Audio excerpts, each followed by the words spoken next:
In a vibrant medieval fantasy world, brilliant young Barney snapped the final gear into a marvelous invention built to make everyone's lives far more convenient. His older siblings, Cliff and Lucille, they exploded into praise, instantly anointing him the city's celebrity as grateful crowds thanked him for brilliant inventions that had truly simplified their everyday lives. His sister slammed him into a fierce hug, and when his parents arrived, they beamed and hailed Barney as their ultimate pride and joy. Armed with hard-won mastery as a magical engineer, Barney vowed in silence to shield his beloved country and the family he treasured with every ounce of himself. In the modern era, a weary, unambitious man finally slammed into rock bottom. Utterly drained by an unrelenting daily grind, he woke each morning to an annoying alarm, wrestled through a suffocating crush of bodies jammed into the airless, packed train. He hauled himself into the office, met by a boss who snapped and barked orders for an endless mountain of work, wrenching him back after closing to grind through the night. Cornered, he swallowed his pride and obeyed his boss's orders. That fateful day, well past midnight, he finally conquered the task. He barreled to the railway station, desperate to catch the very last train. As he thundered up the stairs, out of nowhere, a crushing wave of dizziness slammed into him, and he plummeted, the ground racing up to meet him. The impact smashed his skull. His body went limp as consciousness ripped away in an instant, and a cold, screaming thought pierced his mind. Am I really dying right now? Out of nowhere, a vivid childhood scene slammed into his mind and he froze. Was this the flashback that comes right before death? His parents were ripped from his life shortly after he was born, leaving him an orphan, and the people at the orphanage surrounded him with warm, steady kindness. Ravenous loneliness from having no family gnawed at him, swelling into a cavernous void that threatened to swallow him whole. Fresh out of high school, emptiness gnawed at his chest as a sleazy black company exploited him for every whim, and he wrote his life off as worthless. And despair coiled in his gut as he questioned the point of his existence, clawing and fighting just to move. Tears carved rivers down his cheeks as he pleaded with aching sincerity to be reborn into a family, overflowing with boundless love if another life awaited him. All he hungered for was to truly love someone and to treasure himself. As his consciousness slipped into absolute darkness, a silk-soft woman's voice whispered an unfamiliar name, Barney. He blinked awake to a kind woman murmuring an apology for waking him, her voice soft as she tenderly coaxed, "It's time for your nalk." He had no clue he'd been reborn as a baby, yet confusion ripped through his mind as he frantically tried to piece together the impossible. Right then Scott stormed in, and Barney's confusion about the milk exploded into total bewilderment. He blinked, half sure he was in a hospital, then panic slammed through him as he realized his voice was stuck and refused to come out. He gaped, stunned that Dorothy hoisted a man his size as if he weighed nothing. Scott snatched the milk bottle, cradled it to his lips, and the instant the milk touched his tongue, a brutal truth hit him. He'd been transformed into a kid. He took a lazy pull from the bottle, doubt clawing at him. He knew he shouldn't have survived that devastating accident, and when he glanced around, he jolted to the fact he was inside a house he'd never seen before. It wasn't a foreign country. It was a storybook realm come alive, every corner bursting with impossible wonder. A thunderbolt of certainty hit him. He'd died and opened his eyes as a baby in a strange land, clear proof he'd truly been reborn into a new world. He stared at Scott and Dorothy as the truth slammed into him. They were his new parents. Right then, the Warney siblings burst in, their faces split wide into beaming smiles. Bursting with excitement, they thrust a radiant golden bloom in front of them, its color matching Barney's hair down to the last strand. Lucille grinned that she'd found it at a food stall, and Cliff beamed that they'd pooled their allowances and bought the exquisite flower as a special present for Barney. Barney's gaze snapped to them and recognition hit like a thunderbolt. These were his older siblings, no question. Lucille pressed the delicate bloom into his palm, her touch trembling with quiet tenderness. She unleashed her blessing magic with fierce confidence. A swarm of glittering butterflies burst forth, danced around Barney and left him frozen, stunned and utterly mesmerized. She launched a fierce wish for his bright future, and for a tidal wave of happiness to wash over him. He froze, jaw dropping. Dorothy lauded Lucille for already wielding blessing magic so young, and Lucille shot back with steely pride that she'd trained relentlessly to master that exact spell for her precious baby brother. Watching his sister soak up all the attention, Cliff snapped he'd show Barney his cool side, unleashing his impressive swordsmanship. The sword couldn't be wheeled into the house, so Cliff swore he'd demonstrate his swordsmanship to Barney the next day, assuring him he'd protect his little brother from any danger. In a flash, Lucille dove in, vowing to shield Barney with her magic, but sparks flew as they started trading barbs. Scott stepped between them, ruffling both their hair with a soft grin, and proclaimed they were more than capable of protecting him as his devoted older siblings. Cliff sneered that he'd always been Lucille's big brother, and Lucille snapped back, cool and clever. Accept that praise humbly when it counts. Right then, Dorothy grabbed their attention and urged them to jump in and help with dinner, and Barney stood transfixed, drinking in their sweet, loving exchange. Clarity slammed into him. He finally understood what a truly happy family looks like, and he knew he wasn't alone anymore the next day as the family's carriage rattled down the road. Barney's eyes devoured the enchanted vistas, as that afternoon they raced to the Grand Cathedral in the royal capital to have their job aptitudes put to the test. Scott, the silver master whose workshop hummed in the royal capital, watched them make his shop their first stop before they strode off to the cathedral together. Moments later, Cliff dove into training, his sword a blur as it split the huge tree's bark with effortless speed and pinpoint precision. Barney's brow shot up in confusion as he locked onto Scott, and Scott's father stepped in to explain it was just Cliff's regular training. Cliff moved like lightning with a sword. He burned to become a famed adventurer, storming deadly dungeons across the globe. He smirked and admitted he'd been hoarding a peculiar rock, keeping it untouched for some future use, then dared Cliff. "Smash it with your replica sword and I'll introduce you to a seasoned adventurer I know." He declared Lucille was born with a magician's instinct, a raw natural aptitude and an immense, undeniable talent for magic. Barney's jaw hit the floor when he discovered his siblings' raw, natural talents and staggering abilities. He feared Scott's workshop would die with him. No one could replace a master silver craftsman. Then Scott beamed and declared he had forged Cliff's replica sword with his own hands. Then Barney instantly jabbed a finger towards the workshop. Scott's apology came quick as he stopped him. The workshop bristled with dangerous machinery and delicate, intricate tools. Barney's grin crumbled. Disappointment hit him like a cold punch. Scott gave him a gentle pat on the head and declared he'd count it as a special favor if he showcased his craftsmanship at the upcoming appraisal ceremony. In the end, he ached for his children to chase their own paths, only if they could truly walk the lives they most desired. Just then, Dorothy cried his name, urging him to rush to help. Barney's heart hammered as he pictured the jobs and one-of-a-kind abilities he'd be granted after the appraisal ceremony. From the blue cliffs, a precious sword snapped clean in two. Tears streamed down his face as his voice cracked. His father had endured so much to forge that sword just for him. Panic ripped through Barney the instant he saw him burst into tears. He locked eyes with the shattered blade and dared himself to mend it, even though he'd yet to reveal a single power. Right then, a shimmering, crystal-clear screen snapped into existence and hung inches from their faces. The screen flashed item lists and required materials. Barney stared, baffled by its purpose. Yet he could still pick an option, just like choosing in a game. The screen snapped open the Unlock and Rebirth benefits menu, unveiling one-shot enhance and repair options reserved for his Rebirth perks. Genuine confusion slammed into Barney, leaving him reeling. It hit him like lightning. If magic existed, that possibility could too. He scoured the ingredients with laser focus, sorting every precise component until he could wield the mysterious magic without fail. This repair demanded repair material and magma ore. Barney couldn't lay hands on the magma ore right away. Barney's eyes ripped across the room and locked onto his brother's necklace, pulsing with a faint, ghostly glow. Cliff seemed oblivious.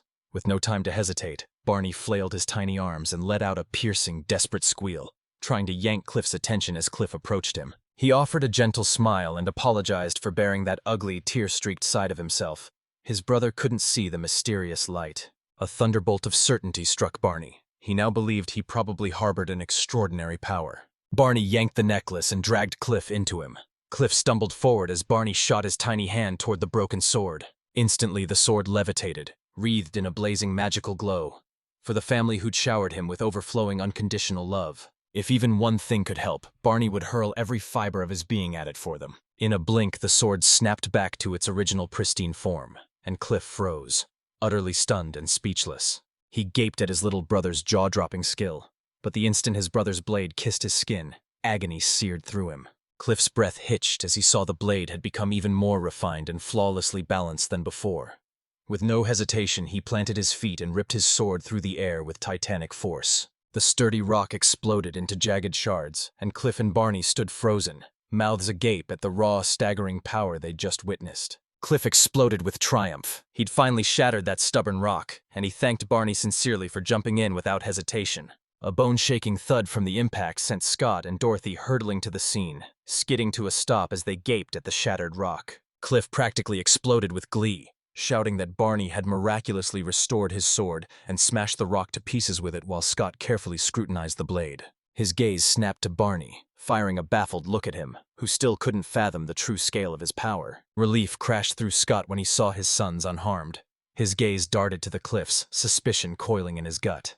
He begged him to smash the rock again. He couldn't believe he'd pulled off that devastating move all by himself. Barely a breath after they reached the cathedral and paid their respects to the pastor, he tenderly scooped Barney into his arms. They flashed a mischievous grin and crowned him the star of the show. In this world, jobs branded your destiny, revealing the profession you were born for and unlocking the unique, role-specific skills only you could wield. If a latent special ability sleeps inside you, bespoke training could unleash it and let you claim a rare, elite profession. Barely days old, every infant was marched into the crucial appraisal that would unmask their destined job.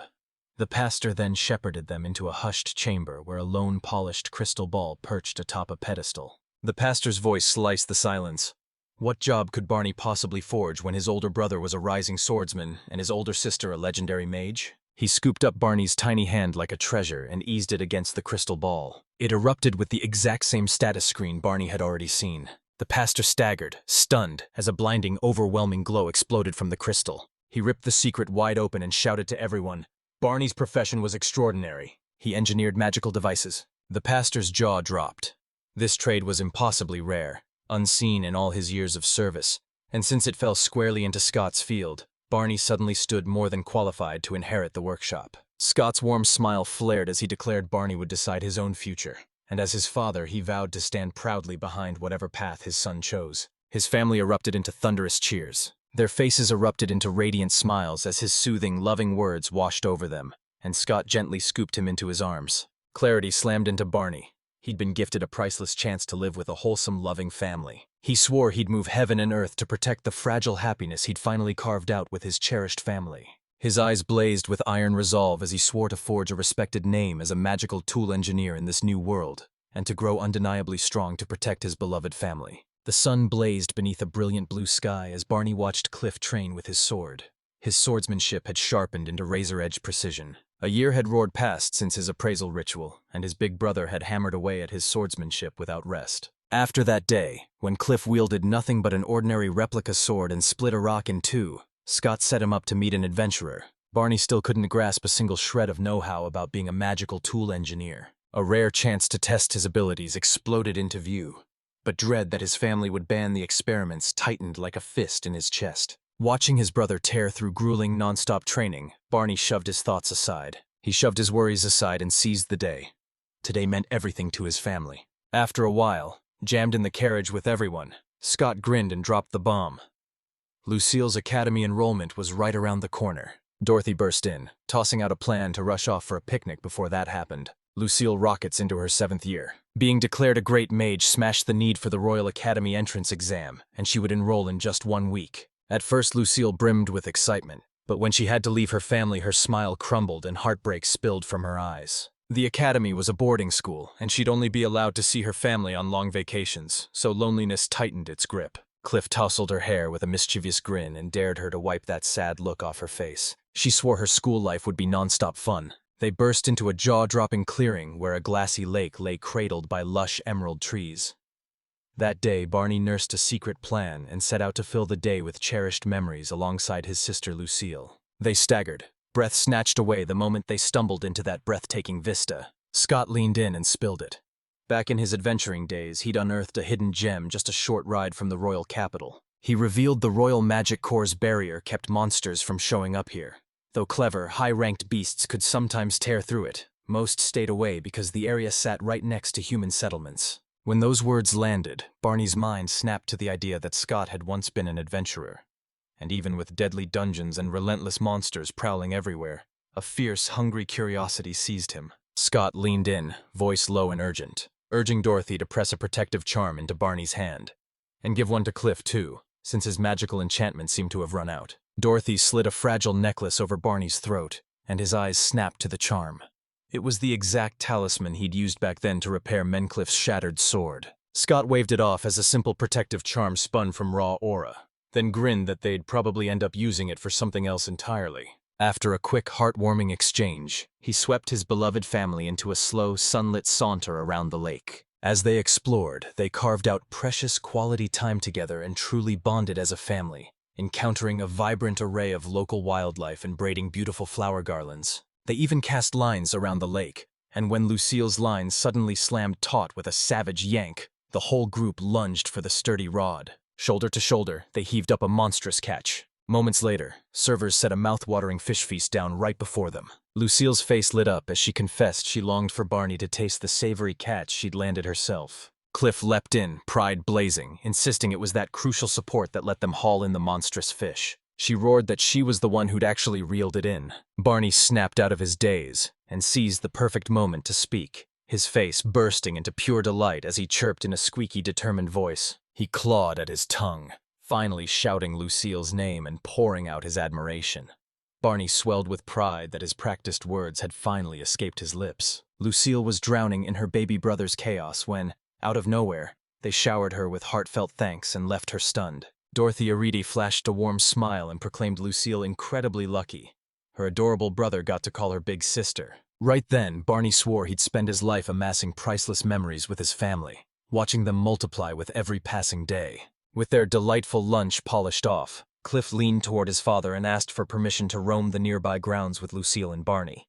And Scott warned them not to stray far from the picnic spot. After a while, they plunged headlong beneath the forest's suffocating canopy. Lucille jabbed a finger at Cliff and demanded, "Who's the acquaintance Dad promised to introduce you to?" Cliff snapped that the law forbade joining the Adventurers Guild until 13. At 9, he was only that mentor's apprentice, with dungeon delves and grand quests still years away. He snapped at Lucille. Dungeons aren't places you waltz into on a whim. Not every dungeon bore protective barriers or tidy safe zones like the one they were barreling through. Confusion flared in her eyes, and she snapped that once he became a full-fledged adventurer, he'd inevitably have to brave those deadly places. With a casual shrug, he dropped that he'd been harboring a dream he wanted to make real. When she pried deeper, he barked that they wrap it up for now and head back to their parents. Just then, Arnie picked up a strange rustling coming from the dense bushes. He lunged for a closer look and barked at Cliff to check the spot, and Cliff shoved aside the concealing bushes, tearing them open to reveal what hid there. They froze in their tracks. A massive white wolf lay before them, and shock punched the air from their lungs. Barney staggered back, heart hammering as its massive sudden form towered over him. Was this a monstrous creature? No ordinary wolf could grow to that monstrous size. Cliff snapped for Lucille to dive behind him with Barney, and Lucille shot back, fear cutting through her voice. "You can't possibly be serious about fighting that monster yourself." He swore he'd be the bait, snagging its attention long enough for them to bolt to their parents and warn them. But that brave front was paper thin. Terror shook him to the bone. Barney's mind raced. Was there any other way to save everyone from that fierce monster? The wolf heaved itself upright, then staggered a few trembling paces toward them. It snapped its head aside, cutting off that piercing stare. Barney's heart stuttered. Maybe the wolf wasn't hostile, but he instantly saw it was suffering, clearly in pain. Cliff, still in full protective overdrive, barked at Lucille to grab Barney and run. She planted her feet and refused to abandon him. Barney's gut screamed that this wolf was almost certainly no ordinary monster. His father's earlier warning about higher-ranking intelligent monsters slammed into his mind. If that wolf truly was a superior, intelligent being, it only made sense it took refuge inside the barrier, which meant we might actually be able to communicate with it. Suddenly, Barney's charm pulsed with a soft glow. That familiar translucent screen snapped into view before him, and he felt a cold jolt as he realized he was back in the exact same situation as before. Certainty hit him. They'd thread the needle and come out unscathed. He snatched the glowing charm and, in the same heartbeat, yanked his scarf, pouring his crackling, extraordinary magic straight into the fabric. He pressed the newly magic-infused scarf into Cliff's hands. She jabbed a finger at the massive white wolf and ordered him to plant it on the beast. Lucille recoiled at the looming danger, jaw tight. Cliff shoved aside doubt and trusted his little brother's instincts. The hulking monster stayed its blow. They inched forward, every step taut with tension. He edged toward the wolf, voice raw with apology for snapping his sword at it, and vowed they wouldn't harm it if it didn't attack. Cliff closed in, expecting a fight, but the wolf suddenly folded into a submissive crouch and bowed its head, letting him gently slip the scarf around its neck. A jaw-dropping twist. The wolf sniffed the scarf with approval. Not bad. And Cliff couldn't hide his grin, genuinely glad.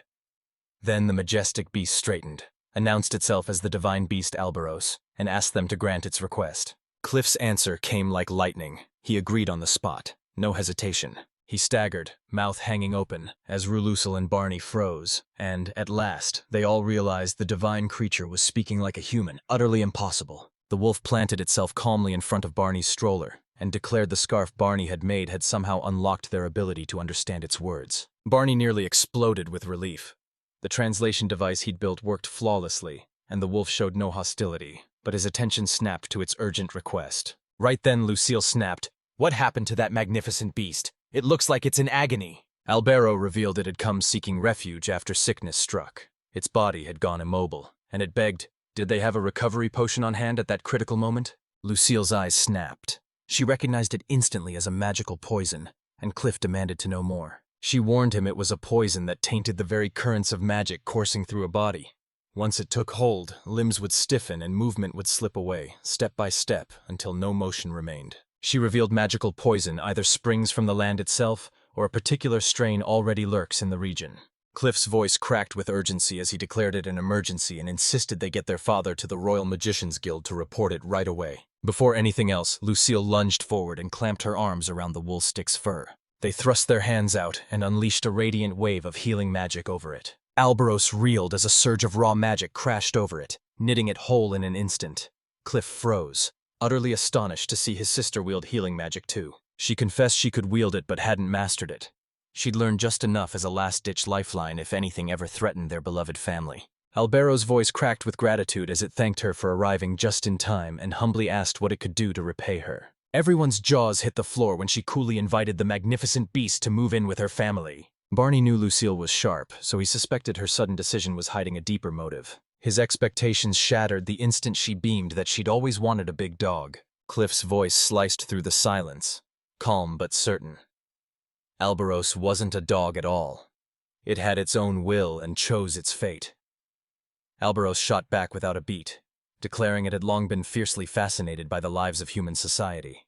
They dropped a few hopeful hints, then summoned the nerve to ask their parents' permission to bring Alboros into the family. And to their huge relief, Scott and Dorothy hardly objected. Dorothy was certain it would blast the workshop into the spotlight too, while Barney recoiled, fearing she planned to reduce a divine beast to a mere mascot. His eyes widened. Cliff had already slapped a familiar nickname on it. Al. Scott dropped the bomb. Barney had given Albaro the magical scarf, pouring every ounce of his heart and soul into crafting it to shield his older siblings. He beamed and poured a warm, heartfelt "Thank you, Barney," right at him. They threw open their doors and welcomed Alberas into the family. No one protested, repaying it for coming to their aid when they needed it most. Albaro swore right then he'd shield them as his cherished family from that moment on. Their ragtag family blossomed into something real, and years slipped by in peaceful harmony. They swore, fists clenched, to split up and storm down their own paths, hunting their dreams until every single one came true. The scene snaps to a grand mansion as a breathless messenger bursts in to tell the distinguished Lord Zorian that the toxic magic outbreak from years ago, once thought crushed at its root, is flaring up again. He pressed Lord Zorian, asking if he would authorize the Royal Magic Corps to be dispatched to investigate the affected area. At sunrise, Scott barked at Barney and Alboros to sprint off with a rushed delivery, dangling a precious piece of magic ore as a reward for him. Determination edged Barney's voice. He agreed instantly and tore off to deliver the product with Alboros. Barney practically crackled with excitement when he heard the reward was a magic ore, declaring that ore was the lifeblood of a magic tool engineer like him. Over the past few years, Barney watched and learned until the magic tool engineer's power slammed into his mind, impossible to ignore. Magical ores could turn scrap into perfect tools and mend anything, but only under precise conditions would they forge items with genuine, extraordinary properties. First came recipes and levels. He had to pry open specific recipes, blueprints of the materials and methods, and they only revealed themselves as his job level climbed. Next came the magic ore itself. Raw, rare cores that breathed special functions into any item. Their inherent power was indispensable, no matter how high his level rose. Mining had cratered recently. Prices shot through the roof, turning the hunt for those vital ores into a brutal, nearly impossible scramble. He knew pocket money was a tasty perk, but hauling in a serious chunk of magic ore would be a long, brutal road. Alboros practically shouted that those exact hardships forged Barney's reputation for relentless diligence and tireless work. Moments later, they pulled up at their destinations and slid the product into the waiting owner's hands with razor-sharp efficiency. Barney flashed a grateful grin at Alboros, thanked it for its invaluable help, and asked if it wanted to hit the diner. Albaros boomed that it was going to demolish a hearty T-bone steak. They stepped into the diner and a kind lady greeted them, her warm welcome snapping into place without missing a beat. They slammed their order down, an omelet rice and a T-bone steak, both for themselves. Just then, from a shadowed corner of the bustling room, Dorothy popped her head out, beamed a warm, loving smile and waved, and Albiro declared it was incredible to see her finally feeling so much better. She'd been fragile from day one, but ever since she burst into life as the vibrant star of Auntie's Diner, she's been absolutely thriving. Barney couldn't shake the thought that everyone in the family had blossomed with energy and joy ever since Albiros became an integral part of them, half convinced it was a blessing from the divine beast. Just then, Cliff burst into the diner with his friend Petty right at his side. Cliff locked eyes with Barney and barked, "Were you helping our father alongside Albaros?" Barney shot back, "We'd just wrapped up the task." Petty flashed a warm, friendly smile at them as Cliff strode to the counter to place their orders. Barney stepped forward and blurted an apology for crashing what looked like their date now that she was finally alone with his brother. Her face snapped beet red the instant he spoke. Cliff burst in. She panicked, blurting, "He's just a friend." Cliff, totally blind to her feelings, dropped a blunt confirmation that crushed her hopes and left heartbreak etched across her face. At 14, Cliff and Petty tore through Kajuru as active members of the same adventure party. You could feel it in the air, a sweet young romance poised to ignite, yet Cliff drifted through it like he was blind. Petty was the cherished daughter of the party's esteemed leader, Zach. He adored his daughter and Cliff so fiercely he'd slipped into the role of Cliff's second father. Petty embraced Barney and Albaros as cherished family, her fierce, unmistakable affection wrapping around them. He leaned into his brother Barney and fired the question. Were they about to set off on a new quest? Cliff shrugged and shot that down, saying they'd merely wrapped up a routine herd-gathering quest and were already racing back to the guild to report. Petty blurted they'd be leaving right away to gather magical ore. Before she could finish, Cliff slammed a hand over her mouth, silencing her mid-sentence. The window had slammed shut, too late. Barney wasn't a fool, he'd zeroed in on that crucial clue. Magical aura cost a king's ransom to buy, but grabbing it yourself was free. Every step hid a new, deadly threat. If Barney could snatch it, he'd finally unleash his unlocked recipes and catapult his skills to the next level. He hadn't even finished asking Cliff to let him tag along when Cliff snapped no and shut him down without a second thought. Cliff snapped, voice iron hard. Curiosity's great, but Barney's still only 6. He warned them, digging up magical ore won't automatically drag you into dungeons, but it sure won't stop a deadly monster from ambushing you. Cliff had every right to be consumed by fear for his little brother. He wanted nothing, absolutely nothing, to ever harm him. Right then, Petty swooped in, soothed his flare of anger with a steadying touch, and leaned close to whisper to Barney that she would definitely help him. At that moment, she flashed a sly grin and called him out. "Cliff, did you forget KJRU's fundamental rules? The moment the plan falters, shoot the irregularity straight to the leader.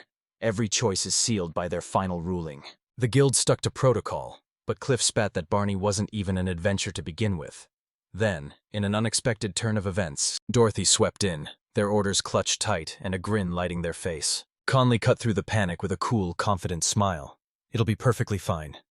And Cliff, if you're that worried, protect your baby brother yourself." She shrugged and casually dropped the bomb. Scott had once stood in Zach's ranks. She was sure he'd cave and give his permission too. She grabbed Barney's tiny hands, eyes fierce and warm, and urged him to put his feelings into words. Why he yearned for that magical artifact with every fiber of his being, and why a burning hunger pushed him to grow into a magic tool engineer. Barney agreed in a heartbeat, and Dorothy's smile snapped into place as she urged, "Let's head to the guild together." Soon they burst into the bustling Adventurers Guild, and Barney's heart erupted with excitement. This roaring, lively hall was his very first time inside. He smacked his cheeks until reality snapped into focus. No starry-eyed dreaming. He had to make the leader notice him. Cliff hustled him toward the inn where Kajaru had set up shop. He reassured Barney that fear might strike at first, then urged him to play it cool and act normal. Petty said Zach wore the look of a thug boss, then hurried to soothe Barney. Under that brutal shell, he's a soft-hearted man. Still, their reassurances couldn't quiet the unease gnawing at Barney. The instant they stepped into the inn, Barney froze, utterly speechless before the towering, intimidating presence of Kajur's leaders. Petty shrugged, tossing a casual jab that Zach worried too much, but Zach fired back that the smallest things always hit him hardest. All his focus snapped to Barney. He confessed he could pass for Dorothy, and Warney, voice catching, introduced himself to Zach. Cliff leaned in and dropped the bomb. They needed a favor from him. Zach flung baffled glances at Barney as Petty snarled, He'd scare him off if he kept looking so intimidating, and Zach demanded to know what he wanted. Barney Bradley burst out that he had to join Cliff and Petty on their magic expedition, practically begging Cliff to let him tag along. Zach pinned him with a razor stare and demanded to know what had driven him. The man's intimidating behavior slammed into Barney, freezing him with fear. Then he summoned every ounce of courage and planted his feet. He explained his profession, then admitted the quest was a hunt for magic. He wanted to seize that power and channel it into crafting even more of his one-of-a-kind inventions. He blurted a burning wish to become a full-fledged adult right now. He bared his soul, vowing to protect his beloved family. And everyone gaped in stunned silence at the raw truth of his feelings. Zach, to everyone's shock, patted his head and boomed that he'd passed the test. Barney's troubled scowl shattered into radiant delight as he blurted a grateful thank you. And Zach, wearing a knowing grin, declared Barney had just proved beyond doubt why Scott always proudly called him his pride and joy. With kids barely old enough for this deadly quest and the party teetering on the brink, Zach snapped into action and summoned the trusted gilded adventurer Joseph to steady them. They told him to tag along. Joseph looked young, but he was Zach's hand-picked confidant, bristling with the skills to shield the children from any danger. He flashed a reassuring smile, rallied them to see the quest through to success, and wished them a safe journey. Hours bled away until they finally crossed the threshold into their home. They sat before their parents, hearts pounding, pleading with Scott to let Barney set off on an adventure. Barney insisted he had to grow stronger and sharpen his skills. Scott balked, warning that monsters prowled even on the simplest gathering quest. Cliff's voice locked onto Scott. "Trust me," he vowed. "I'll shield Barney with every ounce of strength and bring him home safe if danger strikes." Dorothy jabbed Scott's arm with a grin, daring him to loosen the reins. Their kids had shot up overnight and needed room to grow on their own. Scott's jaw dropped. The kids were shooting up far faster than he'd ever imagined. The next morning they stood fully geared and raring to charge into the adventure together.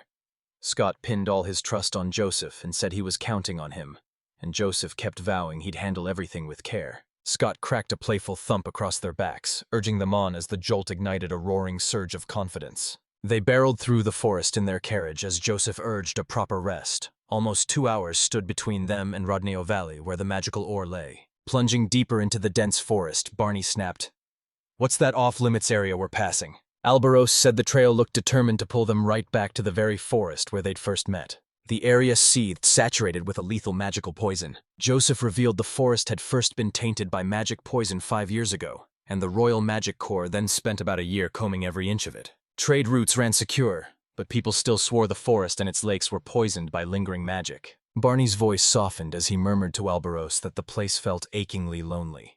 It brimmed with the cherished memories they'd shared. Time stretched, then they hit the marked spot and dove straight into ripping precious magic ore from the rock. After they arrived at the enchanting Rodinho Valley, Barney froze, utterly spellbound by the valley's breathtaking panorama. Joseph warned them that although monster levels dropped in the valley, brutal beasts still turned up sometimes, so he snapped at everyone to stay razor-sharp and laser-focused. Their first mission: hunt down ore deposits. Barney wasted no time and whipped out his latest invention. He whipped a mysterious, round crystal ring from his pouch and hoisted it high, proudly displaying it in front of everyone. Cliff barked that he'd clocked Barney's scheming the instant Scott gave him permission the other night, then leaned in and grilled him about his strange new creation. Barney refused to brag. He unleashed his skills and let his work roar louder than any promise. The instant he thrust his tiny arms forward, a blinding beam of light shot straight ahead, announcing that something important lay just beyond. He brandished a magical tool that locked onto mana stones and pointed straight to their exact locations. Barney burned to finally be truly useful in the exploration. Joseph's jaw dropped at his own invention. He snatched it up and dove straight into a deeper investigation. They chased a lone shaft of light for what felt like forever, and finally tumbled into a lush ravine bursting with life. The rugged landscape pulsed with shimmering veins of magical ore. Barney swelled with pride and relief. His painstaking processing of the magic ore he'd picked up after that earlier errand had finally paid off. Joseph's eyes bugged out. He couldn't believe he'd actually forged such insanely handy tools. Barney shrugged, admitted the job had limits, then flashed a grin and declared that with the right materials, they could make anything happen. Cliff flashed his sword like a trophy and crowed that Barney had forged it, and Joseph's eyes lit up as he declared he'd have to get one made for himself next time. After that, the group surged forward and tore into action, snatching up those precious magic horrors without wasting another moment. They surged as one, ripping the war magic from the jagged landscape. They swarm in, hauling a plentiful bounty of these resources. Joseph's eyes widened.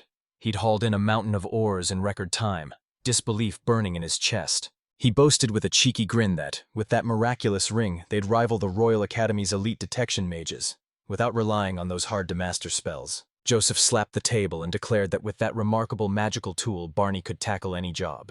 But Barney shook his head and admitted he doubted he'd ever match his older sister's magic. In dread, Joseph blurted if he meant Lucille, the girl Cliff had quietly helped pay tuition for. And Cliff froze, hissing for him not to spill that in front of everyone. Barney's voice cracked with confusion as he shot out. So Lucille wasn't completely exempt from tuition? I leaned on Cliff until he coughed it up. Lucille did have a scholarship, but it didn't wipe her tuition. Only part of it was covered. He snapped that he could cover it. Their father had clearly pushed himself to the limit for Lucille. He had to become a full-fledged adventurer, fast, so he could keep his family afloat. When Barney demanded to know if he'd actually fulfilled his own dreams, Cliff slammed his fist down and roared to him that his one burning dream was to become the world's #1 adventurer. He remarked that just picturing himself storming into places no one had ever reached, snatching priceless treasures and wrenching people from the jaws of fearsome monsters set his heart racing. He loved his family so fiercely that the thought of truly helping everyone sent joy surging through him. He swelled with pride and vowed he'd pull in a tide of rewards and turn their workshop into an epic powerhouse. Barney slammed his fist down and roared he'd become the capital's greatest magical tool engineer and support his beloved family. At the sound of that heartfelt bow, Cliff lunged forward, squeezing him into a fierce hug, and shouted that he was bursting with pride for his amazing little brother. Amid that tender, heartfelt hush, Petty's gaze swept the surroundings and crashed into discarded, blood-smeared weapons, and she stared, wondering why weapons would be here. She barreled to Joseph and fired off the warning about those abandoned weapons. Every scar and dent screamed they might have been the gear of adventurers who'd stared down terrifying monsters. Joseph hissed they might not be alone. A deadly presence still prowled the shadows, and he urged a fast getaway. They'd already scooped a hefty stash of precious magic-ore. A chill, ominous presence slid in, and his expression snapped into shadow. Albero, too, shot his defenses up on instinct. Joseph barked, snapping everyone into their stances and ordering, "Hold position! Guards up!" Their sudden, drastic shift in behavior slammed into Barney, leaving him dumbfounded and alarmed. Suddenly, a titanic beast tore into view and swung its mountain-sized fists at them. They twisted just in time, the blow missing by inches. It burst into view, leaving them reeling, then unleashed raw, earth-shattering power. Shockwaves ripped through the air as it shattered the very ground with its bare hands. As Albero reared to strike again, it clamped Barney in its fangs and urged an immediate retreat, while the other three planted their feet and bellowed that this territory was theirs. He grabbed Alberos's arm and vowed, "Leave it to us." Then the three of them launched themselves at the beast. He hammered a crushing blow that ripped open its massive body. It erupted into a feral growl and lashed out, claws flashing in desperate defense, and Joseph's eyes widened as the wound they'd just inflicted sealed shut in a heartbeat. Cliff seized the moment and launched himself at the beast from behind, but the cunning monster read the move and unleashed a lightning-fast, bone-crushing punch that hurled him across the field and slammed him into the nearby wall with earth-shaking force. The beast slammed a brutal kick into Petty, catapulting her across the dirt, and Joseph thought fast. He hurled a smoke bomb straight at it. Joseph carved out a single breath for them to gulp, then barked for the rest of the team to bolt from the scene. They raced to the capital to call for reinforcements while he stood his ground, fending them off long enough to buy time. Petty exploded with defiance, insisting they'd never abandon him and run. Joseph declared, voice like steel, that an elder's duty is to shield the young, the very reason Zack had brought him along. Smoke finally clearing, Joseph bellowed, a fierce command ripping from him. "Flee!" Barney watched Joseph gamble his life to drag them out. If they didn't bolt now, Joseph's selfless courage would be wasted. They would never leave a comrade behind. That would rip apart the bond they'd bled and fought for. Barney barely had time to react when the cliff ripped open, unleashing massive boulders that thundered down. Albero erupted into the fray, plucking him from the jaws of death with lightning speed, then declared the beast a strange breed, one that could overwhelm even Albero as it fought to protect everyone. Pin Barney down on that gut-wrenching choice. Did he want to bolt, or did he steel himself to stand and fight the colossal enemy? The crystal ring on his hand blazed, its beams lashing straight at the fresh rock slide, reacting to a violent pulse buried deep in the shattered stone. That blinding light seared the truth into their bones. This wasn't ordinary magic. He dared to believe it might be the great magic-ore, and that single thought could tear through the terrifying deadlock. His gaze snapped to the discarded weapons, determination exploding through him. He vowed to go for them. Albero hurled himself at the monstrous creature and clamped his jaws around its giant arm.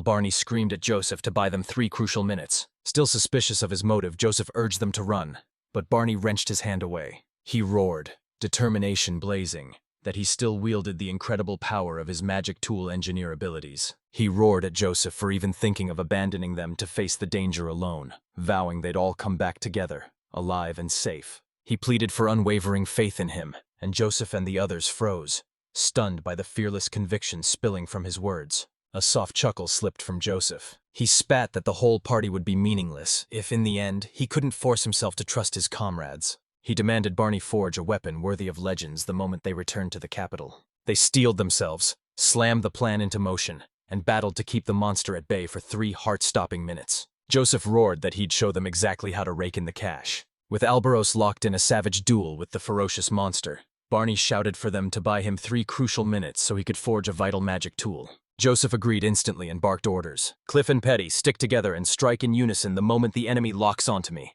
Barney then called Albaro back. The divine beast sprang to his side in a heartbeat. One turned to Joseph and urged him to trust his own strength. The 3 of them braced, weapons raised, poised to strike the monstrous beast. Barney roared at Albaros, "Get the great magic ore hidden behind the shattered rock wall!" He launched into a frenzy, snatching up every essential piece of iron. Cliff bristled inwardly, frustration gnawing at his thoughts. He didn't yet have the power to change their situation alone, and couldn't believe he had to rely so heavily on his little brother. As he slammed into the beast, every strike burned with desperate fury. He hissed pathetic into his own head as St. Barney's tore through the chaos, fighting tooth and nail to protect everyone. Cliff shoved doubt aside and hurled himself at the hulking beast once more. He reminded himself, he'd trained relentlessly for years. Every brutal hour aimed at shielding his family and becoming the inspiration his little brother could look up to. Determination exploded in him. He refused to let his cherished dream of becoming the greatest adventurer shatter at that critical moment,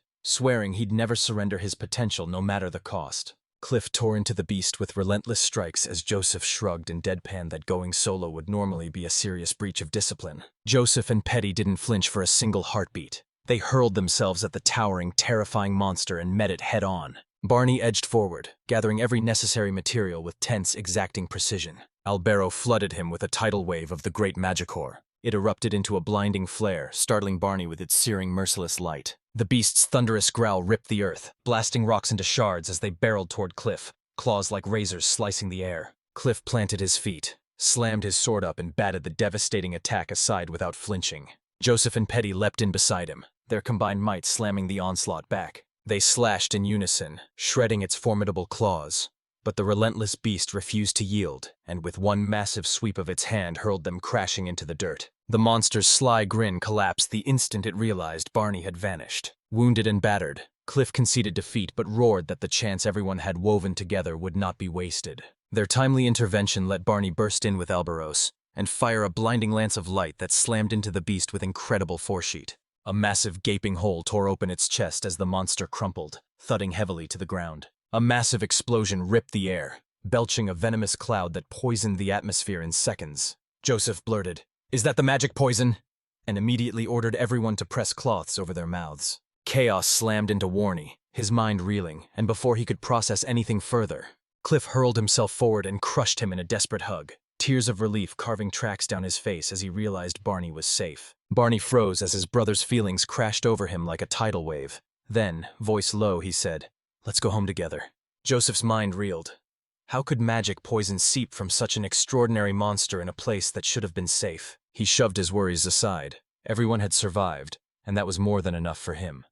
Yet none of them noticed a strange, shadowy figure lurking behind, silently tracking their every move. The nightmare in Rodinho Valley finally collapsed, and with Zach's express permission, the canyon road to the forest was sealed tight. After the fight, Cliff and Barney limped home, both bloodied and bruised. Worry carved into their faces, then relief crashed over them and they surged forward, pulling their children into tight, trembling embraces. Convinced the ordeal was over, Marnie expected they'd finally slip back into peaceful daily lives. Then fate slammed the door on that hope and pulled him right back in. It was a beautiful, ordinary day when Barney sauntered into his aunt's diner with Albaros at his side. His aunt beamed a warm smile and asked if he'd come for another errand. He shot back that he was about to help his father in the workshop, scanned the unusually quiet surroundings, and said it was oddly empty for lunchtime. She confessed, voice tight, that ever since Barney's team tore into Rodinho Canyon, customers have been drying up, and it's been that way for a long time. Barney smirked and said the diner was teeming with adventurers. She snapped that Rodinho Valley's abrupt shutdown, the only safe place to mine magic ore, had sent adventurers packing, relocating their bases from the royal capital as trade collapsed. Worry laced her voice as she warned that shops like hers, so dependent on those resources and the adventurers they drew, were fighting to survive. She swallowed her complaints, forced out an apology for the gloomy talk, and asked for his orders. Barely through the door, Barney's stomach dropped. He knew the royal capital was still doggedly investigating the magic poison. Its effects raced through the capital like wildfire, and undoing them would be a brutal, drawn-out fight. A spark of resolve hit him. Could he, a magical tool engineer, build a device to pursue adventurers and keep them inside the capital? He spotted a massive crowd gathered in the distance and pushed forward to inspect it up close. Scott's shout ripped through the hubbub, begging him to calm the bustling throng. Barney froze in astonishment as the crowd surged around him, faces glowing with excitement as they clamored for him to forge weapons for them. One of them burst out, eyes blazing. "Joseph of the Mirage told me about you. Your weapons are hands down the best in the capital." And Barney's grin exploded, that praise buzzing through him like electricity. A bolt of realization hit him.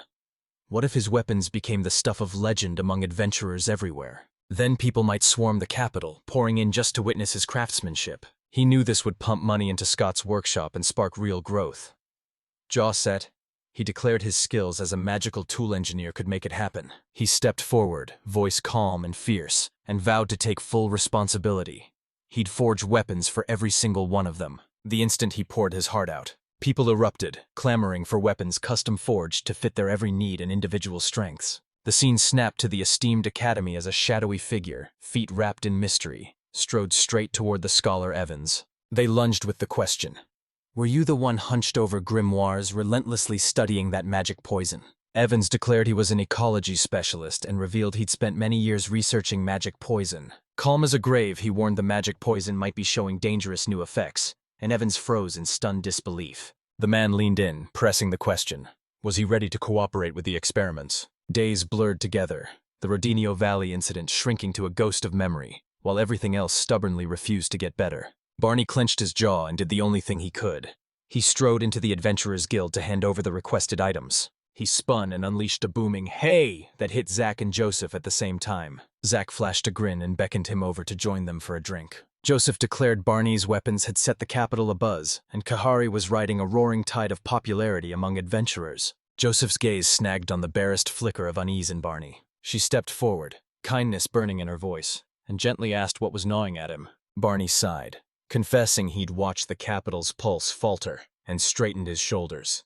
They had to charge on through every obstacle. Since that chilling incident, adventurers fled the capital, their numbers thinning with each passing day. Dread clenched his gut, and Zach snapped, irritation sharpening his words as he called Zorian melodramatic, and insisted there was absolutely no justifiable reason to ban the entries outright. Barney snapped, doubting Zorian had ordered such an ironclad blockade. Zach met his glare and nodded, confirming it. Zorian loathed adventurers who dared sell magic ore on their own. He snapped, voice taut, that no one could say when the valley's seal would lift again. The persistent magical toxins made the timing impossible to guess. 5 years after they slammed the forest shut, rumors swelled that the closure would stretch on for years. Zorian cranked up the tax his adventurers paid to the guild, a cold move that screamed his utter indifference to their profession. The capital was destined to crumble, and Halbaro, voice tight with fear, asked if Kadru could hold on through these changes. Zach snapped that their skills were solid and their vital ties to the monster hunting community and its high-ranking contacts were still intact. The guild swarmed with fresh recruits, and the easy jobs all but vanished. Barney's voice tightened.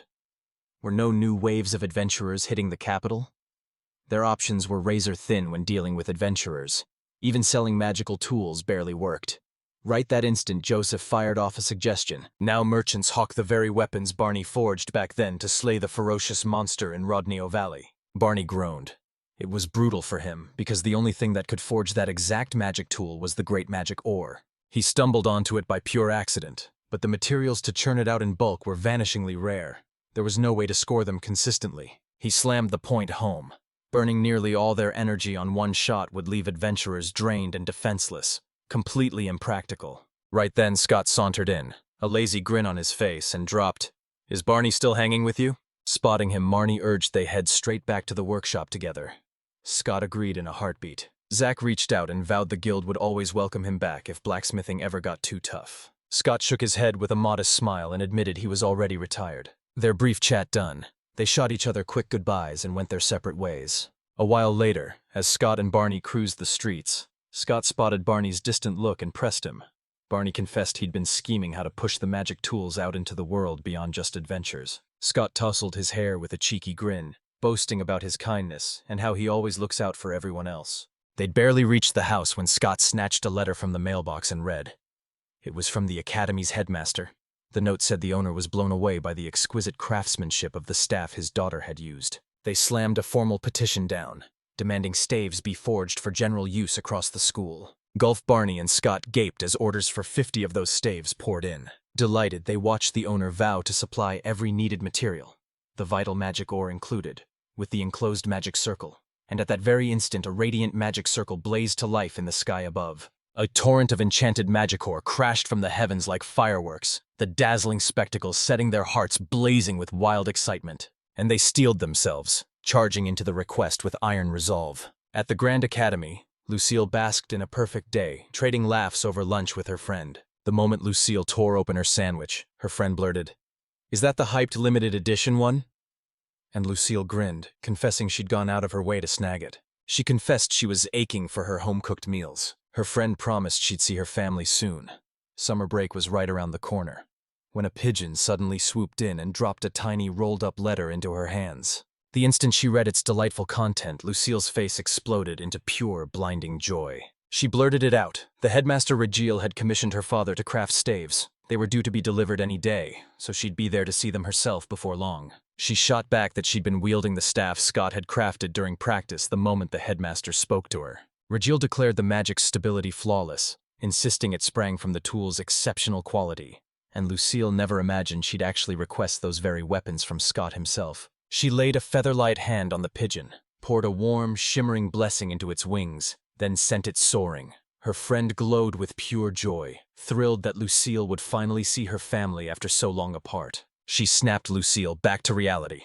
Class was starting, and they sprinted for the East Wing, racing to their ecology lesson. They cut through the corridors with caged monsters pressed against the bars at their sides, and she said, voice edged, she'd never truly feel at ease with those creatures on campus. Lucille's breath hitched. She agreed. It was still nerve-wracking, even with powerful magic locking their control in place. Right then, they watched a girl creep toward the monsters, offering them medicine, and Jean stood impossibly calm just inches from the creatures. Lucille's friend warned you'd bolt any second from sheer terror, then hissed that the students lugging the monsters were from Mr. Evans' class. They were just turning to go when the monster lunged, its brutal, unexpected resistance leaving them flat-footed. Jean stood unshaken. In a heartbeat, she unleashed a crackling wave of magic that soothed the frantic creature. Lucille and her friend stood wide-eyed, jaws dropping as the display stole their breath. Casting a calming spell without an incantation was flat-out impossible. Yet Lucille swore it didn't feel like magic. No trace of mana brushed her senses. A direct mental line ignited between them. They were speaking straight into each other's minds. Gina pressed a warm, affectionate pat into the monster's hide, and the creature lit up at her attention. Lucille's breath hitched as the child displayed impossible abilities. She slid up to Gina, declared she was a student from the Magic Studies department, and leaned in with a soft, curious question about Gina's unique skills. She leaned in, eyes locked, and demanded Gina's name. But Gina swallowed hard and forced her name out on a trembling whisper. She blurted a breathless, "I'm sorry," and shot off, vanishing from the scene. She slipped into the shadows, leaving them buzzing with whispers. Was she nothing but a shy girl? The scene snapped to the row capital at Scott's house, where everyone hunched over workbenches, hammering, filing, and assembling the commissioned weapons with fierce, unblinking focus. They toiled around the clock, sculpting every piece with relentless, painstaking care. Not long after, they hammered out every last weapon. Scott blasted a booming "thank you" at Barney and Alberos, his voice raw with gratitude for their invaluable assistance. Now the moment had come to haul the staggering load to the academy, and Scott warned moving that much would be a brutal Herculean challenge. Barney smirked. He already had a solution waiting for that exact problem. Eyes glued to his material screen, he asked if Scott had a hefty leather bag, a scrap of metal, and some magic or fragments within reach. Scotland shot back that the bag and metal were already at hand, and he still had a few shimmering fragments of the magic ore left from forging the staff. The instant his confirmation landed, Arnie didn't hesitate. He snapped his wrist and channeled his magic skillfully. The items vanished into a shockingly sturdy little bag. Scott remarked it looked ordinary, then gaped as Barney expertly crammed those enormous weapons into that tiny sack. Barney threw the bag open with a triumphant grin, boasting it was a giant magic sack that could carry anything bigger than itself without breaking a sweat. Suddenly, Scott hoisted him into the air, grinning with pure delight. Barney flailed, yelped that it was mortifying, and snapped that Scott was shockingly childish. Scott practically burst with pride, shouting he was thrilled Barney had stepped into his life, and declaring the kid a genius at crafting magical tools despite his youth. They crashed into sleep and vowed to deliver the goods at first light. Blissfully oblivious to the looming danger, the person the monstergin had been tenderly caring for never sensed the creature now seething with dark, ominous energy. The next morning, beneath a flawless blue sky, Scott charged onto the grounds of the famed academy, Barney and Albaros flanking him. He barreled over, slung an arm around Will, the guard he'd been friends with for years, and greeted him with a wide, warm grin. He announced to his young son, "This is my former esteemed colleague." Marnie, perfectly polite. They answered the tender greeting with a warm smile, then announced themselves and Albaros. Will's jaw dropped the moment he came face to face with that divine beast. He blurted out that he'd never once laid eyes on one in his life. Look them in the eye and ask, calmly but firmly, why did Scott arrive when his name's clearly on the visitor list? Scott whipped out the official letter and announced it was a direct request from the headmaster herself. He skimmed the letter and his jaw dropped. A legendary adventurer of that caliber had hung up his sword to become a master blacksmith. Right then, Barney snapped, demanding what kind of adventurer his father really had been. The question struck Scott dumb for a heartbeat, and make no mistake, he was a genuinely promising adventurer, a side unlike his usual self, and the entire capital buzzed with his name and remarkable achievements. He confessed he'd retired after slamming into the limits of his own skill, convinced he couldn't climb any higher in the adventuring life. Scott, bowing out of glory, took on 2 jobs to support his family. Barney's curiosity snapped into overdrive. He fired off the question, desperate to know exactly what his father had done for them. But Scott froze, old memories flushing him with shame and stealing his words. He plants a steady hand on Scott's shoulder and fires fierce, encouraging words that reignite his old friend's confidence. Scott shot a plan at Barney. Meet Lucille now, while he personally raced the staves to the headmaster. They vanished as he walked on, utterly unaware the mysterious man lurked inches behind him. Shortly after, Barney tore across the fields of the Royal Academy, jaw dropping as he took in just how impossibly vast it was. Albero blurted, "Have I already talked to Lucille about the exact meeting spot?" Barney announced Lucille had invited him to lunch in the garden, so he pinned his hopes on the detailed map she'd thoughtfully tucked into her letter. He locked onto the students' intense stares and instantly understood. Panic flared across their faces at the sudden, unwelcome presence of a divine beast within their academy grounds. In the capital, people took Albaros for granted. Anywhere else, that magnificent beast loomed like a fearsome monster, so strangers stared in stunned awe and dread. Barney seethed whenever anyone dared shoot judgmental stares at his beloved Albaros. Albero grinned, planted a tender lick on his cheek, and gently told him not to waste time worrying over something so trivial.